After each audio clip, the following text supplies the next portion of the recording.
రతన్ టాటా అంటేనే మానవత్వం, మానవత్వం అంటే రతన్ టాటాగా ఈ ప్రస్తుతం ఉన్న ఆధునిక యుగంలో మనం చెప్పుకుంటున్నాం. వ్యక్తిగతంగా కూడా నేను ఒక 3 సార్లు వారిని కలవటం జరిగింది.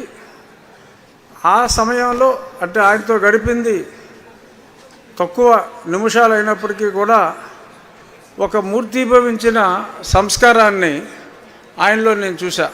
ఆయన ఎంత పెద్దవాడైనప్పటికీ మరి రకరకాల అన్నీ కూడా ఆయన ట్రస్టుల పేరు మీద ఎక్కువ మానవాళి అభ్యుదయానికే ఉపయోగించారు.